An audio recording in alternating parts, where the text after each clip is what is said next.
दोस्तों, क्या आपने कभी महसूस किया है कि जिंदगी में कुछ चीजें, कुछ लोग, कुछ यादें, जिन्हें हम कसकर पकड़े रहते हैं, वही हमें सबसे ज्यादा चोट पहुंचाती हैं।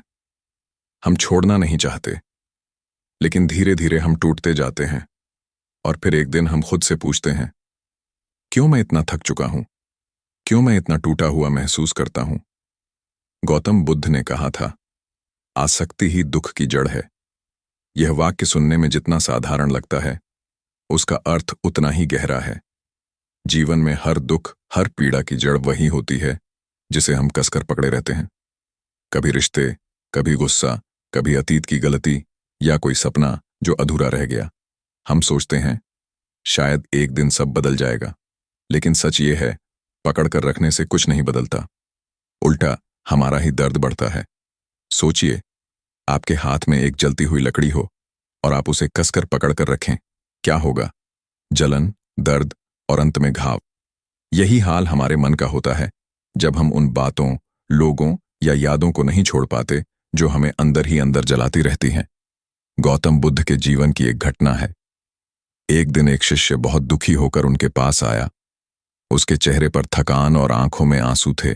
वह बोला, भगवान, मैं लोगों की उम्मीदें, उनके शब्द, अपनी गलतियां सब दिल में दबा कर रखता हूं। मैं छोड़ना चाहता हूं लेकिन छोड़ नहीं पाता। बुद्ध मुस्कुराए। उन्होंने एक पत्थर उठाने को कहा। शिष्य ने पत्थर उठाया। बुद्ध बोले, अब इसे कसकर पकड़ो। कुछ देर बाद उसका हाथ दुखने लगा। बुद्ध बोले, अब छोड़ दो। शिष्य ने पत्थर छोड़ा और राहत की सांस ली। बुद्ध ने कहा, यही जीवन है। जब तक पकड़ोगे दर्द बढ़ता जाएगा, छोड़ दोगे तो शांति मिल जाएगी। क्या आप भी किसी ऐसी चीज को कसकर पकड़े बैठे हैं? कोई पुराना रिश्ता, कोई गलती, अपराध बोध या कोई ऐसा इंसान जिसने आपको चोट पहुंचाई हो? क्या आप सोचते हैं कि समय सब ठीक कर देगा? लेकिन दर्द आज भी वही है। अगर हां, तो यह वीडियो सिर्फ आपके लिए है। जीवन में पकड़कर रखने और छोड़ देने के बीच का फर्क समझना जरूरी है।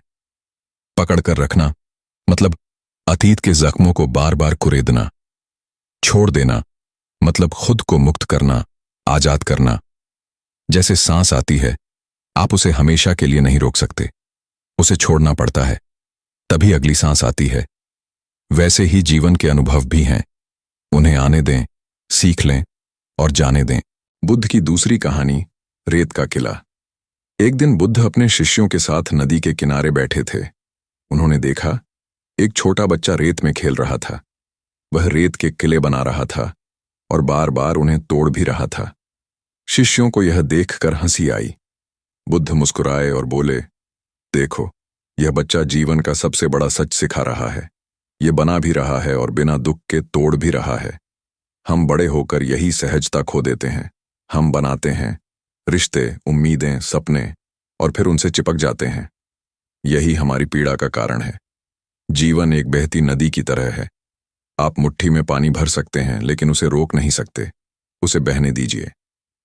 कहानी, दो भिक्षु और स्त्री। एक बार दो भिक्षु नदी पार कर रहे थे।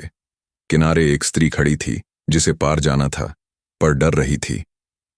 एक भिक्षु ने उसे अपनी पीठ पर बिठाया, नदी पार कराई और वहीं उतार दिया। कुछ मील बाद दूसरा भिक्षु बोला, भाई, तुमने ब्रह्मचर्य की प्रतिज्ञा ली है, फिर भी तुमने उस स्त्री को क्यों उठाया? पहला भिक्षु मुस्कुराया और बोला, मैंने उसे नदी के किनारे उतार दिया था, लेकिन तुम उसे अब तक अपने मन में ढो रहे हो। यही जीवन है। हम भी मन में बहुत से बोझ ढोते रहते हैं जिन्हें बहुत पहले छोड़ देना चाहिए था। कैसे छोड़े? व्यावहारिक कदम। अब सवाल है, छोड़ना जरूरी तो है, लेकिन कैसे? बुद्ध का संदेश स्पष्ट है, अनासक्ति का अभ्यास करो। दुनिया से भागो मत, पर चीजों से चिपको मत। पहला कदम, स्वीकार्यता, एक्सेप्टेंस। घटना को स्वीकार करो।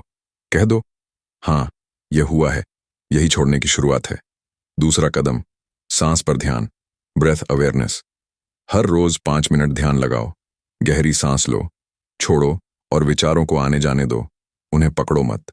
तीसरा कदम, माफी, फॉरगिवनेस। जब आप माफ करते हैं तो आप खुद को आजाद करते हैं। हर रात कहो, मैं तुम्हें माफ करता हूं, मैं खुद को भी माफ करता हूं। चौथा कदम, लिखना, जर्नलिंग।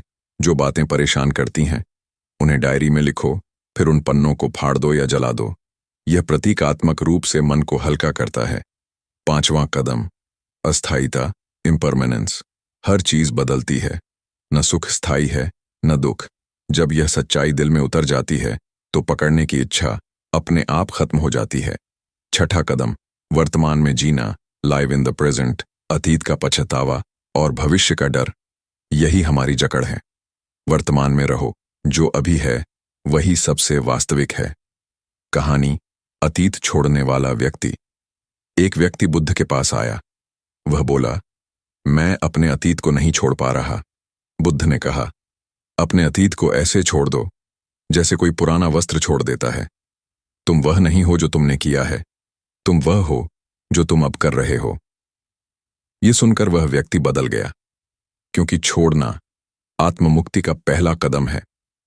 छोड़ने के लाभ, जब आप छोड़ते हैं आपका मन हल्का होता है, गुस्सा कम होता है, सोच स्पष्ट होती है और आप सही निर्णय लेने लगते हैं। एक किसान था, उसके कंधों पर पत्थरों से भरा बोरा था। वह सोचता था कि ये पत्थर काम आएंगे, लेकिन वही बोझ उसे तोड़ रहा था। एक दिन उसने पत्थर फेंकना शुरू किया। हर पत्थर के साथ उसका बोझ हल्का होता गया।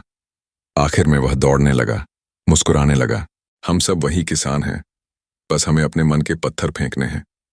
हर दिन सोचिए, मेरे पास क्या है। जब आप अपने पास की चीजों के लिए आभारी होते हैं तो जो चीजें नहीं हैं उनका असर कम हो जाता है। और सबसे जरूरी, अपने आप से प्यार कीजिए, अपनी गलतियों को माफ कीजिए। कहिए, मैं इंसान हूं, मुझसे गलतियां हुई, लेकिन मैं बदल सकता हूं। अंतिम संदेश, छोड़ना भागना नहीं है, ये साहस का निर्णय है। ये कहना है, अब मैं अपने दर्द को नहीं ढोऊंगा। बुद्ध कहते हैं, जब तुम छोड़ देते हो तभी तुम वास्तव में पा लेते हो, क्योंकि जब आप पुराने बोझ को छोड़ते हैं तो नई संभावनाओं के लिए जगह बनती है। दोस्तों, आज ही एक छोटी सी चीज छोड़िए।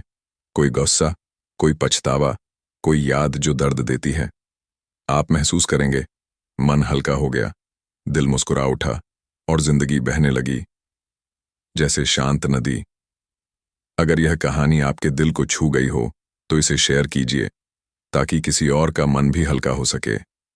याद रखिए, छोड़ना हारना नहीं है, ये समझदारी, शांति और सच्ची ताकत का नाम है। ऐसे ही नए नए कंटेंट सुनने के लिए हमारे चैनल को लाइक, फॉलो, शेयर जरूर करें।